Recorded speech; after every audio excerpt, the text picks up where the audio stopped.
اب ہم بیان سنیں گے پی سید الحافظ منور شاہ صاحب سے. ٹائم کم ہے تو اس لیے ان سے بیان سن لیں. آپ کے ساتھ بھی کہا آپ کہیں آپ کو ٹائم دیں. آپ کی جو محبت ہم فرسٹ ٹائم آپ کی زیارت میں ہو رہی ہے، مگر آپ کے بارے میں 1988 میں مجھے ارینہ وہ وہاں سے ہماری اور وہ جو تعلق ہے اس کو ہم سلام اس کی چاہت کے ساتھ یہاں پہ صلی وسلم علی رسول الکریم.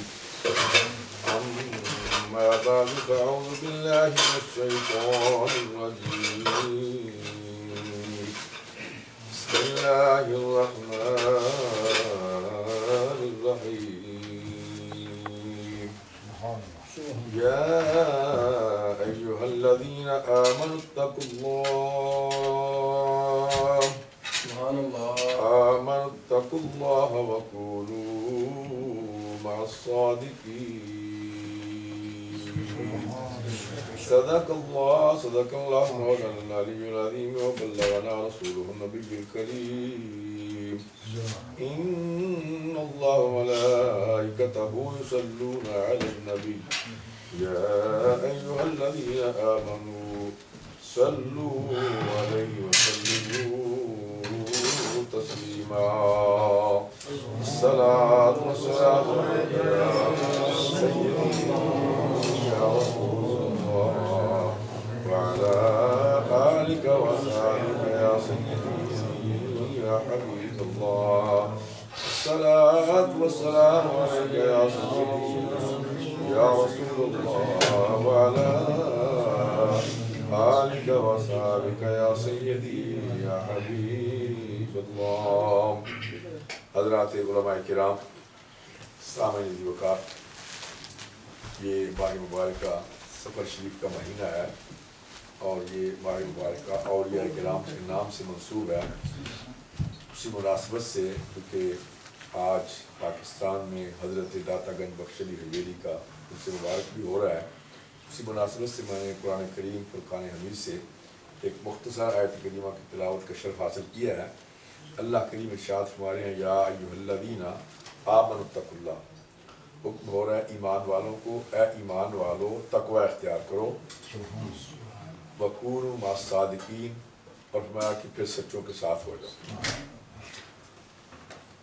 اللہ تعالیٰ نے قرآن پاک میں جہاں بھی یاد فرمایا وہاں مومنین سے خطاب فرمایا، جہاں بھی مخاطب فرمایا اللہ نے مومنوں کو مخاطب فرمایا ہے، اور 80 سے زیادہ مقامات پر اللہ نے مومنوں کو مخاطب فرمایا ہے. اس آیت کریمہ میں اللہ نے 3 چیزوں کے بارے میں ارشاد فرمایا ہے. پہلی ہے ایمان، دوسری ہے تقوی، اور تیسری ہے معیت صادقین، سچوں کا ساتھ. مختصر تینوں باتوں پر میں تھوڑی سی روشنی ڈالتا ہوں. یا ایھا الذین آمنوا، اے ایمان والو. اب قرآن کریم کی روح سے دیکھا جائے کہ مومن کون ہے، ایمان والے کون ہیں، تو قرآن کریم میں اللہ کریم ارشاد فرماتے ہیں کہ فلا وربک لا یؤمنون حتی یحکموک فیما شجر بینہم. اے میرے محبوب مجھے قسم ہے تمہارا رب ہونے کی، یہ لوگ مومن نہیں ہو سکتے، ایماندار نہیں ہو سکتے جب تک آپ کو اپنے معاملات میں، اپنے مسائل میں اپنا حاکم نہیں مان لیتے. یہاں اللہ نے جو انداز اختیار فرمایا ہے کہ اے میرے محبوب مجھے قسم ہے تمہارا رب ہونے کی. رب تو ساری کائنات کا ہے، ساری مخلوق کا پالنے والا ہے، ساری مخلوق کا وہ رازق ہے، رب ہے. لیکن اللہ نے کسی اور کے رب ہونے کی قسم نہیں اٹھائی. اللہ کریم فرما رہے ہیں میرے محبوب مجھے قسم ہے تمہارا رب ہونے کی، کہ یہ لوگ مومن نہیں ہو سکتے، ایماندار نہیں ہو سکتے جب تک تمام معاملات میں اپنا حاکم اور سردار نہیں مان لیتے.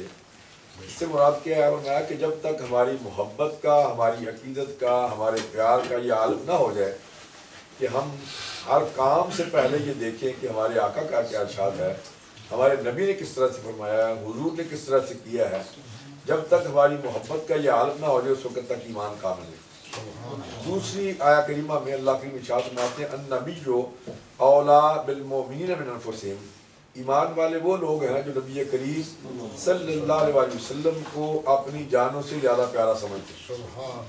حدیث پاک میں میرے آقا کا ارشاد گرامی حضور فرماتے ہیں لا یؤمن احدکم حتی اکون احب الیہ من والدہ وولدہ والناس اجمعین، تم میں سے کوئی بھی شخص مومن نہیں ہو سکتا جب تک میں اسے اس کی جان سے، اس کے والدین سے، عزیز و اقارب سے، رشتہ داروں سے، بیوی بچوں سے، غرضے کہ دنیا کی ہر چیز سے محبوب اور پیارا نہیں ہو جاتا، اس وقت تک تم میں سے کوئی شخص مومن نہیں ہو سکتا۔ حضرت عمر فاروق عرض کرتے ہیں یا رسول اللہ، آپ مجھے دنیا کی ہر چیز سے محبوب اور پیارے ہیں سوائے میری جان کے، تو میرے آقا نے ارشاد فرما دیا کہ لا یؤمن احدکم حتی اکون احب الیہ من نفسہ، اے عمر فاروق تم میں سے کوئی بھی مومن نہیں ہو سکتا جب تک میں اسے اس کی جان سے بھی پیارا نہیں ہو جاتا، میں اسے اس کی جان سے بھی پیارا نہیں ہو جاتا۔ پھر وہ وقت بھی آیا کہ حضرت عمر فاروق عرض کرتے ہیں، میں مختصر کر رہا ہوں، حضرت عمر فاروق عرض کرتے ہیں کہ لا یؤمن احدکم حتی اکون احب الیہ من نفسہ، یا رسول اللہ مجھے قسم ہے ذات پاک کی جس نے آپ پر کتاب نازل فرمائی، آپ ہی مجھے دنیا کی ہر چیز سے محبوب اور پیارے ہیں، حتیٰ کہ مجھے اپنی جان سے بھی پیارے ہیں، جو کہ میرے دونوں پہلو میں ہیں، جو کہ میرے دونوں بین جانبی دونوں پہلو میں ہے۔ میرے آقا نے ارشاد فرمایا کہ الآن یا عمر، اے عمر فاروق اب تمہارا ایمان کامل ہے، نعرہ تکبیر، نعرہ رسالت، اب تمہارا ایمان کامل ہوا۔ فرمایا کہ حب محبوب خدا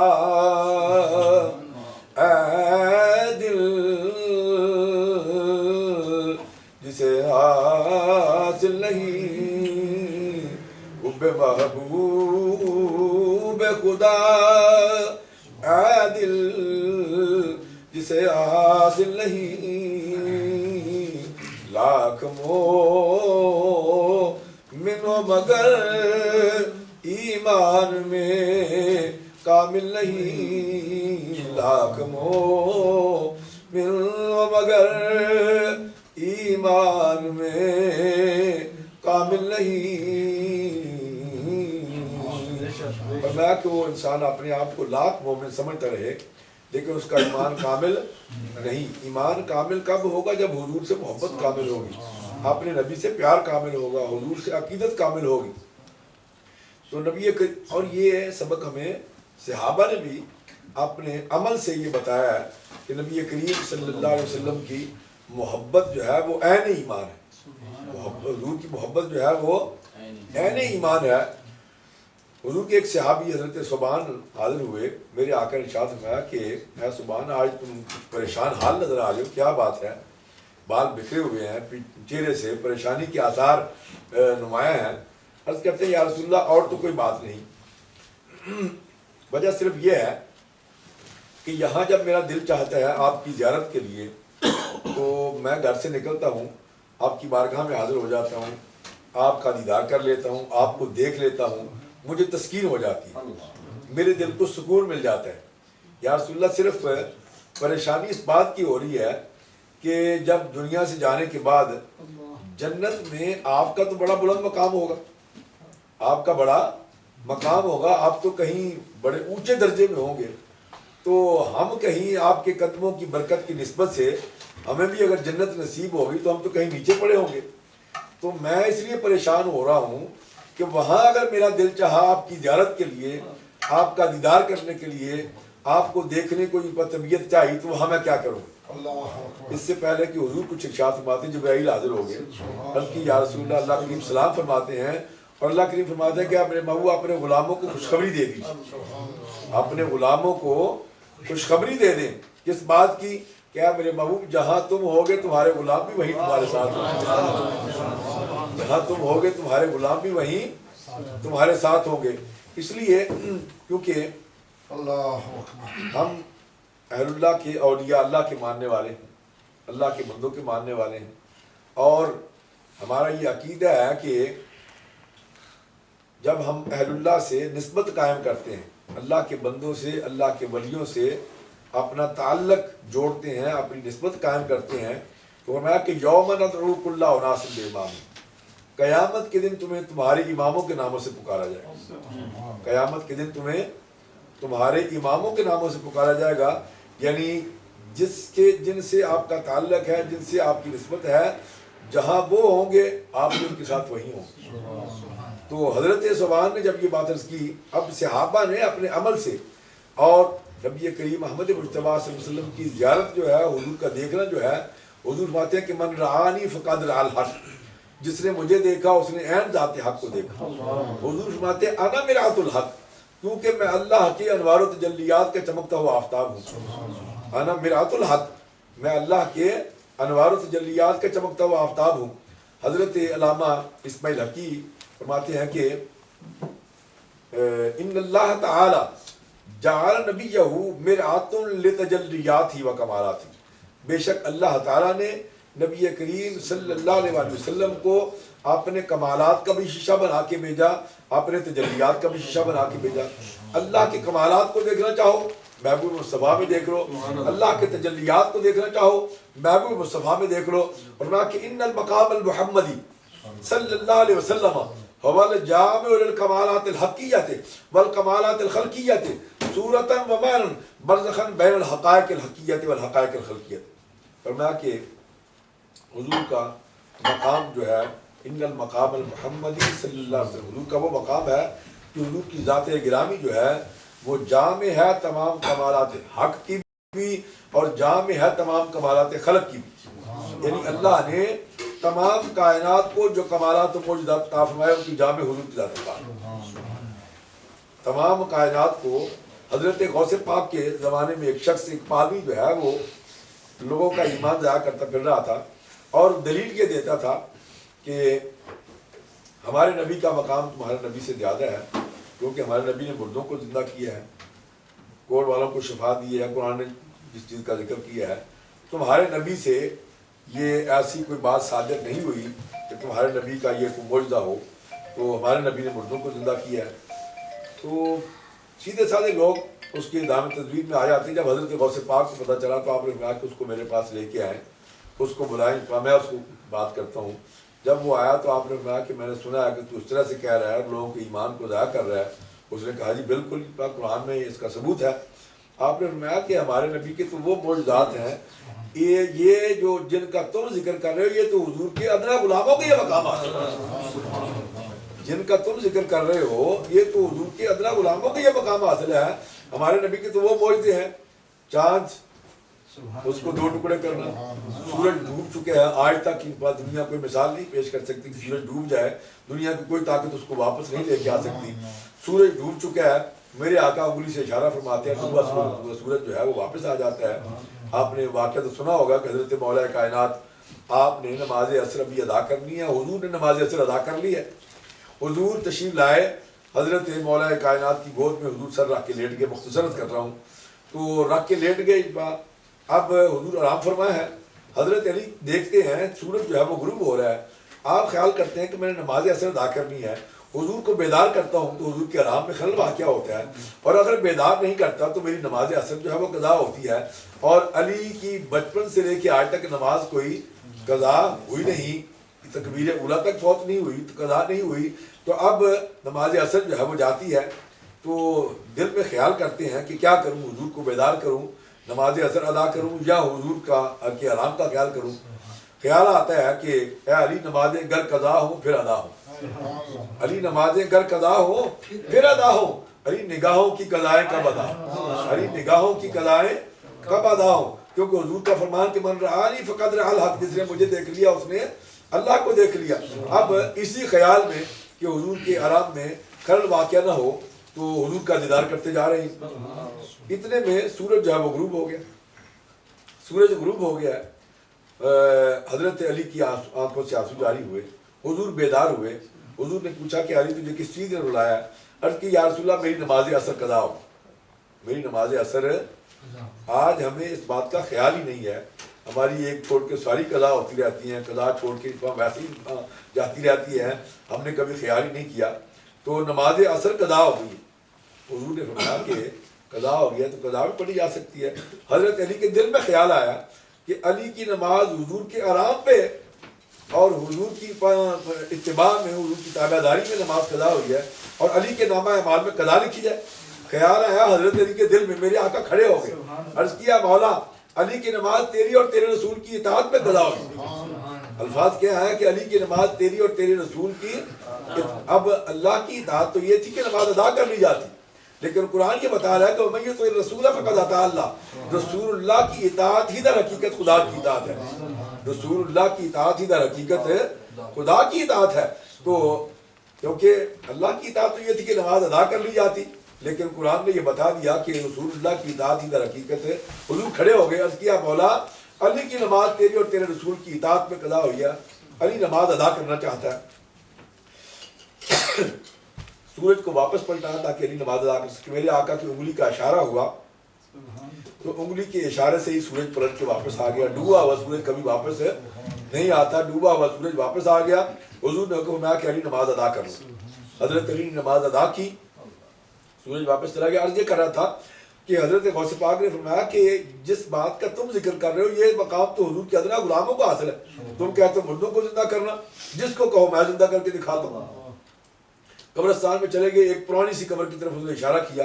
حضرت غوث پاک اس قبر کے سرانے پہ کھڑے ہوئے، آپ نے دعا کی، قبر پھٹی، وہاں مردہ زندہ ہو کے باہر نکلا ہے، کیونکہ آپ نے اس سے پہلے یہ بات کی تھی کہ یہ جو تم کہہ رہے ہو یہ کر کے دکھانا میرا کام ہے، ایمان لانا تمہارا کام ہے۔ اگر یہ میں کر کے دکھا دوں تو تم ایمان لے آؤ۔ اس نے کہا میں ایمان لے، اس نے پڑھ لیا لا الہ الا اللہ محمد، لا الہ الا اللہ محمد رسول اللہ۔ تو یہ کر رہا تھا کہ نبی کریم محمد مجتبیٰ صلی اللہ علیہ وآلہ وسلم کو اللہ نے تمام کمالات حق بھی اور تمام کمالات خلق جو اللہ نے پوری کائنات کو کمالات معجزات فرمائے، ان کی جامع حضور کی ذات پاک، وہ حضور کی ذات میں اللہ نے مجتمع فرما دی ہے۔ اب دوسری بات، کیونکہ اس تفسیر میں اگر جاؤں گا تو کئی گھنٹے درکار ہیں، دوسری بات یہ پہلی کیا تھی؟ ایمان۔ دوسری اس آیت کریمہ میں اللہ نے فرمایا تقویٰ۔ تقویٰ میں تمام چیزیں آ جاتی ہیں جو نمازی نماز اور روزہ، حج اور زکوٰۃ، صدقہ خیر و خیرات، تمام نیک عمل جو ہیں وہ تقویٰ میں آ جاتے ہیں، کیونکہ آپ متقی اسی شخص کو کہیں گے وہ جو نیک ہوگا، صالح ہوگا، متقی اور پرہیزگار ہوگا، وہ ساری چیزیں تقویٰ میں آ گئی۔ اس کے بعد اللہ کریم ارشاد فرما رہے ہیں کہ وَكُونُوا مَعَ الصَّادِقِينَ، کیونکہ بعض لوگ یہ کہتے ہیں کہ نہیں جی جب اس کا حکم ہے تو یہ ساری چیزیں اس میں آ گئی ہیں، تو نماز اب اس میں فرمایا کہ اتقوا اللہ، تقویٰ کے بعد تقویٰ میں چونکہ یہ ساری جو نماز، روزہ، حج، زکوٰۃ، صدقہ خیر و خیرات، نیک عمل سارے تقویٰ میں آ گئے۔ اس کے بعد ارشاد ہو رہا ہے کہ وَكُونُوا مَعَ الصَّادِقِينَ، اگر تم اللہ تک پہنچنا چاہتے ہو، اور یاد رکھیں کہ انسانیت کی معراج جو ہے وہ کیا ہے؟ رب تک پہنچنا۔ اللہ نے انبیاء کو پیدا فرمایا، مخلوق کو پیدا فرمایا، اور ان کی ہدایت اور رہنمائی کے لیے، مخلوق کی ہدایت اور رہنمائی کے لیے اللہ نے پھر انبیاء کو مبعوث فرمایا۔ نبی مختصر اس کو کروں، نبی کریم صلی اللہ علیہ وسلم کے بعد کسی نبی نے نہیں آنا تھا، لیکن وہ ہدایت کا سلسلہ اللہ نے قیامت تک جاری رکھنا تھا، وہ ہدایت ہر انسان تک اللہ نے پہنچانی تھی۔ اب اس ہدایت کے سلسلے کو جاری رکھنے کے لیے وہ ڈیوٹی اور وہ ذمہ داری جو اللہ نے انبیاء کرام کے ذمہ لگائی تھی، جو پہلے انبیاء دیتے رہے، اب وہی ڈیوٹی، وہی ذمہ داری حضور کی امت کے اولیاء، حضور کی امت کے اولیاء دیکھیں، ایک ولی جو ہے، ایک ولی نے 90 لاکھ کو کلمہ پڑھا دیا، ایک ولی نے 80 لاکھ کو کلمہ پڑھا دیا۔ حضرت خواجہ معین الدین چشتی اجمیری کے بارے میں آپ نے سنا ہوا ہے کہ ایک ہی نگاہ آپ نے فرمائی تو 90 لاکھ نے پڑھ لیا لا الہ الا اللہ محمد رسول اللہ۔ آج داتا گنج بخش علی اجمیری کا عرص پاک ہے، اس مناسبت سے ان کی بارگاہ میں نذرانہ عقیدت پیش کرنے کے لیے ایک آدھ بات میں عرض کر دیتا ہوں کہ حضرت داتا گنج بخش علی اجمیری مرشد کامل کی بارگاہ میں جب حاضر ہوئے تو مرشد کامل نے جب آپ کو نوازا تو پھر حکم فرمایا کہ بیٹے جاؤ لاہور کو اپنا مرکز بناؤ، ہندوستان میں جاؤ اور لاہور کو اپنا مرکز بناؤ۔ آپ عرض کرتے ہیں کہ حضور میرے پہلے ایک پیر بھائی وہاں لاہور میں موجود ہیں اور وہ خدمات سے انجام دے رہے ہیں، تبلیغ اور وعظ و نصیحت کا کام جو ہے وہ کر رہے ہیں، پھر ان کی موجودگی میں ویسے وہاں جاؤں تو آپ کے مرشد نے فرمایا کہ نہیں بیٹے جو میں کہہ رہا ہوں تم اس پہ عمل کرو. آپ چلے گئے, لاہور پہنچ گئے. جب لاہور پہنچ گئے تو رات کے ٹائم لاہور چونکہ اس وقت جو پرانا لاہور تھا وہ 12 دروازوں کے اندر بند تھا, دروازہ بند ہو چکے ہیں, اور آپ نے دروازے کے باہر مصلی بچھا دیا, اللہ کی عبادت کرنے لگے. فجر کے ٹائم پہ جب دروازے کھلے تو آپ دروازے کے اندر داخل ہوئے, اندر سے ایک جنازہ جو ہے وہ برآمد ہو رہا ہے. آپ نے پوچھا یہ جنازہ کس کا ہے؟ تو بتایا گیا کہ یہ میرا حسن دنجانی جو آپ کے پیر بھائی تھے جن کا آپ نے ذکر کیا اپنے مرشد کی بارگاہ میں, ان کا جنازہ جو ہے وہ نکل رہا ہے. حضرت دادا گنج بخش علی اجویری خیر جنازے میں شامل ہوئے. اس کے بعد آپ جہاں اس وقت آپ کا مزار پاک ہے وہاں جا کے, اس وقت یہاں ریت کے ٹیلے تھے, ریت کے ٹیلے تھے, وہاں آپ نے جا کے مصلی بچھا دیا, وہاں آپ بیٹھ گئے, اللہ اللہ کرنے لگے. ہندوؤں کی ایک بارات جو ہے وہاں سے اس کا گزر ہوا. انہوں نے پوچھا کہ جناب ہم راستہ بھول گیا, ہم نے کروڑ جانا ہے, ہم نے کروڑ یہ لیے سے آگے جگہ ہے کروڑ, وہاں جانا ہے, تو آپ ہمیں گائیڈ کریں, راستہ بتائیں. آپ نے کہا کہ کروڑ کا راستہ بتاؤں یا توڑ کا راستہ بتاؤں؟ کروڑ کا یا توڑ کا؟ انہوں نے کہا جی توڑ دا دس دیو, توڑ دا دس دیو. اور میں کہ آنکھیں بند کریں, آنکھیں بند کی, فرمایا آنکھیں کھولیں. جب آنکہیں کھولی تو دیکھتے کیا ہے کہ حضور کا گنبد خضرا تھا. انہوں نے پڑھ لیا لا الہ الا اللہ محمد رسول اللہ. وہاں سے ایک مائی کا گزر ہو رہا ہے, مائی دودھ لے کے جا رہی ہے, مختصر کرتا ہوں, مائی دودھ لے کے جا رہی ہے. آپ نے پوچھا اماں جی کہاں جا رہی ہیں؟ عرض کرتی ہیں کہ جناب یہ دودھ جو ہے راجو جوگی کو دینے جا رہی ہیں. دریا راوی جو ہے اس سے دوسرے کنارے پہ اگلی طرف شدرہ آتا ہے, تو شدرے میں راجو جوگی ہے, وہاں اس کو دودھ دینے جا رہی. آپ نے فرمایا کہ اماں جی یہ دودھ آج سانو دے دیو. مائی نے عرض کی کہ حضور اگر یہ میں نے دودھ راجو جوگی کو نہ دیا تو وہ جادو سے ہماری بھینسیں جو ہیں ان کا خون اپنا دودھ بند کر دیتا ہے اور ان کے تھنوں سے خون نکلنا شروع ہو جاتا ہے. آپ نے فرمایا کہ اماں جی دودھ سانو دے دیو کہ میں تو اڑنا وعدہ کرنا وا کہ دودھ بھی دونا آئے گا تو خون بھی نہیں آئے گا. مائی نے دودھ وہاں رکھ دیا, مائی واپس چلی گئی. واپس جا کے شام کو دوبارہ بھینسیں جو ہیں ان کا دودھ نکالا تو دودھ پہلے سے دونا اور خون بھی نہیں آیا.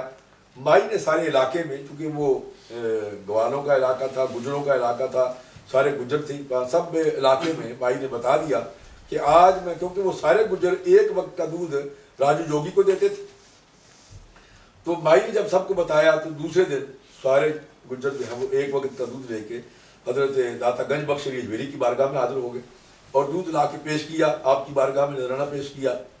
اب ادھر راجو جوگی جو ہے اس کا کاروبار ٹھپ ہو گیا, اس کا کام بند ہو گیا, کیونکہ اس کا کاروبار یہ تھا, وہ ایک وقت کا دودھ دیتے تھے, وہ بیچ کے تو اس کا سلسلہ چلتا تھا. جب راجو جوگی نے دیکھا کہ کوئی مسئلہ ہو گیا, پتہ کیا, پتہ چلا کہ اس طرح کو اللہ کا بندہ آیا ہے, وہ راستے میں بیٹھا ہوا ہے, سارے لوگ جو ہے وہ اس کی طرف جا رہے ہیں. اور یہ ایک فطرتی بات ہے کہ جہاں اللہ کا بندہ چلا جاتا ہے, جو نمبر 2 ہے وہاں سے ان کو پھر اپنا راستہ ماپنا پڑتا ہے. تو وہ جب راجو جوگی آیا اس نے کہا جی میں نے آپ کے ساتھ مقابلہ کرنا ہے. آپ نے کہا کہ کر لو. اس نے سامنے جھاڑیاں تھیں, اس نے جھاڑیوں کی طرف کچھ پڑھ کے پھونک ماری, جھاڑیوں کو آگ لگ گئی. اپنے جادو کے زور سے اس نے عمل کیا, جھاڑیوں کو آگ لگ گئی. داتا صاحب اپنے مصلے پہ بیٹھے ہوئے ہیں, تشریف فرما ہے, آپ نے وہیں سے بیٹھ کے اللہ کی جب ضرور لگائی, آگ جو ہے وہ بجھ گئی. اب اس نے ہوا میں اڑنا شروع کر دیا. جب ہوا میں اڑنا شروع کر دیا تو دادا صاحب کے پاس کڑائیں پڑی تھی. پرانے زمانے میں جیسے یہ سروس کی چپل آپ پہنتے ہیں نا باٹا کی, اسی طرح پرانے زمانے میں لکڑ کی کڑائیں ہوتی تھیں. وہ بزرگ لوگ جو ہے وہ وضو کر کے وہ پہنتے تھے. وہ آپ کے پاس لکڑ کی کڑائیں پڑی ہوئی تھی. جب وہ ہوا میں اڑنا شروع ہو گیا تو آپ نے کڑاؤں کی طرف دیکھا تو کڑائیں بھی ہوا میں اڑنا شروع ہو گئی. وہ اوپر جاتا ہے تو کھڑا سر پہ وہ لکڑ کی, وہ نیچے آتا ہے پھر دوسری سر پہ. وہ زخمی ہو کے مجبور ہو کے نیچے آ کے قدموں میں گر گیا اور اس نے عرض کی کہ حضور مجھے کلمہ پڑھائے. اس نے کلمہ پڑھ لیا لا الہ الا اللہ محمد رسول اللہ. اب چونکہ اس کی بڑی منتا تھی ہندوؤں میں, لوگ اس کو بڑے مانتے تھے, ہندو اس کی بڑی منتا کرتے تھے, تو اس نے پھر کوئی لاکھوں کے حساب سے ہندوؤں کو داتا صاحب کی بارگاہ میں لا کے پیش کیا اور ان کو ہلکا بگوش اسلام کیا. بعد میں داتا صاحب نے اس کو خلافت و اجازت عطا فرمائی. خواجہ ہندی کے نام سے وہ شخص جو ہے وہ راجو جوگی جو ہے وہ مشہور ہوا. تو یہ داتا گنج بخش علی اجمیری آپ کا 900 غالباً 67واں عرس پاک لاہور میں آج ہو رہا ہے. تو عرض کر رہا تھا کہ اللہ نے ان اولیاء اللہ کو، ان اہل اللہ کو وہ ڈیوٹی جو انبیاء سے انجام دیتے تھے، وہ ڈیوٹی اور وہ ذمہ داری اللہ نے حضور کی امت کے اولیاء کے ذمہ لگا دی. حضور کی امت کے اولیاء کے ذمہ. اور اسی طرح دیکھیں حضرت خواجہ سیدنا پیر میر علی شاہ صاحب، اسی طرح جناب اپنا پیر پٹھان صاحب، اسی طرح جناب گولڑا شریف والے، اور اسی طرح جناب سیال شریف والے، حضرت قبلہ عالم امیر ملت پیر سید جماعت علی شاہ صاحب محدث علی پوری. آپ نے اس دور میں، آج تو بڑا آسان ہے سفر، لیکن اس دور میں یہ بسیں نہیں ہوتی تھیں، کاریں نہیں ہوتی تھیں، موٹر سائیکل نہیں ہوتے تھے، پیدل سفر ہوتے تھے. اس دور میں حضرت قبلہ عالم امیر ملت نے ان علاقوں کا دورہ کیا اور وہاں جا کے اللہ کے دین کی تبلیغ کا فریضہ سر انجام دیا جہاں انسان سوچ بھی نہیں سکتا پہنچنے. اتر پردیش کے علاقے، ہندوستان کے اتلے علاقے، اتر پردیش کے، جب کیونکہ جتنی تحریکیں اس دور میں چلی، جتنی تحریکیں چلی، ان تمام تحریکوں کے روح رواں حضرت قبلہ عالم امیر ملت، اور کچھ تحریکیں ہندوؤں کی طرف سے چلائی گئی. ان تحریکوں کے آگے بند باندھنے والی شخصیت وہ بھی حضرت قبلہ عالم امیر ملت. ایک تحریک ہجرت چلی کہ مسلمانوں کو زبردستی جو ہے ان کے ملک سے جو ہے وہ وہاں سے نکالا جا رہا ہے کہ آپ یہاں سے دوسرے ملک پہ چلے جائیں، دوسرے علاقوں میں چلے جائیں. جب حضرت صاحب کو پتہ چلا تو آپ نے 475 وفود جو ہے وہ تیار کر کے بھیجے اور ان لوگوں کو بتایا کہ یہ تمہارے ساتھ ظلم ہو رہا ہے، تم اپنا ملک چھوڑ کے نہ جاؤ. اسی طرح تحریک شدی چلی، تحریک سادہ ایکٹ چلی، تحریک سنگٹھن چلی. یہ تحریک شدی یہ تھی کہ مسلمانوں کو جو بھی لالچ ہو سکتا ہے وہ لالچ دے کے ان کو ہندو بنایا جائے، ان کو اپنے مذہب سے برگاشتہ کیا جائے. یعنی ان کو اگر عورتوں کا لالچ دیا جا سکتا ہے، ان کو اگر پیسوں کا لالچ دیا جا سکتا ہے، جو بھی لالچ ان کو دیا جا سکتا ہے وہ لالچ دے کے ان کو اپنے اپنا اسلام سے، اپنے مذہب سے جو ہے وہ ان کو دوسرے مذہب میں منتقل کیا جائے. یہ تحریک بڑی زور پکڑ گئی اوپر کے علاقوں میں. تو حضرت قبلہ عالم نے وہاں جا کے ڈیرے لگا دیے اور اپنے علماء اور جتنے بھی خلفاء تھے ان کو بھیجا. انہوں نے جا کے اور آپ نے فرمایا کہ جتنے لوگ مسلمان غیر مسلم ہوئے ہیں، جب تک جماعت علی ان سے 10 گنا غیر مسلموں کو مسلمان نہیں کر لے گا وہ آرام سے نہیں بیٹھے گا. اس وقت تک میں آرام سے نہیں بیٹھوں گا. پھر آپ نے اسی طرح ان علاقوں میں جا کے آپ نے تبلیغ دین کا فریضہ سے انجام دیا. یہ سر سید نے یہ جو یونیورسٹی بنائی ہندوستان میں، اس وقت نواب وقار الملک اور نواب محسن الملک آپ کی بارگاہ میں حاضر ہوئے اور یونیورسٹی کے لیے عرض کی. آپ نے فرمایا کہ میری 3 شرطیں ہیں. تم یونیورسٹی میں ایک تو یہ ہے 5 وقت کی نماز جو ہے اس کی پابندی، اور بچوں کے لیے نماز جو ہے وہ لازمی ہو، اور ان کے لیے جو مسجد ہے وہ لازمی ہو. جو جتنی شرائط آپ نے فرمائی انہوں نے سب شرطیں جو ہے وہ مان لی. آپ نے فرمایا کہ ٹھیک ہے میں 6 لاکھ روپیہ پیش کرتا ہوں. اس وقت پھر آپ نے تو حضرت قبلہ اور یہ کر رہا تھا کہ اس دور میں اہل اللہ نے اور اولیاء اللہ نے دین تبلیغ کا فریضہ جو ہے وہ سر انجام دیا. تو آج یہ اسلام جو ہے، یہ مذہب جو ہے اس حالت میں ہم تک پہنچا ہے، اور ہم یہاں ان ملکوں میں، یورپ میں، برطانیہ میں، دوسرے ملکوں میں بس رہے ہیں. ہمارے فرائض میں یہ بات ہے کہ ہم جو آنے والی نسلیں ہیں، آپ تو جیسے بھی آپ کے آباء و اجداد کیونکہ مسلمان تھے، وہ اسلام پر کاربند تھے، آپ نے ان کو دیکھا، ان سے اسلام منتقل ہوا آپ میں. اب چونکہ آپ کا فرض بنتا ہے کہ آپ کی جو نئی جنریشن ہے، آپ کے جو بچے ہیں، یہ آپ وہی سلسلہ اپنے آباء و اجداد والا ان تک منتقل کریں. اس میں آپ کا فرض بنتا ہے کہ آپ ان کو اسلام پر کاربند کریں اور ان کو دین سے رغبت اور دین کے نزدیک، کیونکہ اکثر یہاں دیکھنے میں یہ آیا ہے کہ جو والدین توجہ نہیں کرتے، خیال نہیں کرتے، وہ اپنے معاملات میں مشغول ہیں. اکثر لوگ کیونکہ ان کو گھر بیٹھے، یہاں کا تو خیر سسٹم پتہ نہیں ہے، لیکن برطانیہ میں یہ ہے کہ ان کو گھر بیٹھے پیسے مل جاتے ہیں، ان کا 24 گھنٹے یہی کام ہے کہ ٹی وی کے آگے بیٹھے ہوئے ہیں. اب ان کے بچے جو ہیں وہ بے راہ ہو رہے ہیں، کہاں جا رہے ہیں کہاں نہیں جا رہے ہیں ان کو پتہ ہی نہیں ہے.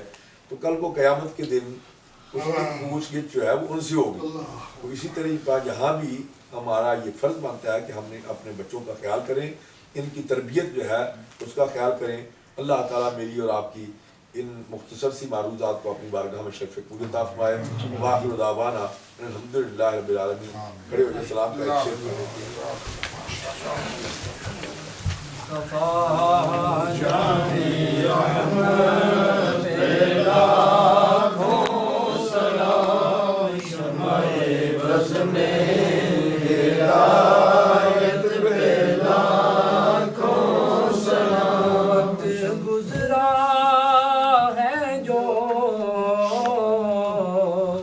یاد مصطفیٰ میں وقت گزرا ہے جو, یاد مصطفیٰ میں ایسی ہر ایک سایت پہ لاکھوں سلام. مصطفیٰ جان رحمت پہ لاکھوں سلام. شمع بز میں ہدایت پہ لاکھوں سلام. ڈال دی قلب میں عظمت مصطفیٰ, ڈال دی قلب میں عظمت مصطفیٰ. سیدی اعلیٰ حضرت پہ لاکھوں سلام. مصطفیٰ جان رحمت پہ لاکھوں سلام. شمع بز میں ہدایت پہ لاکھوں سلام. یا الہی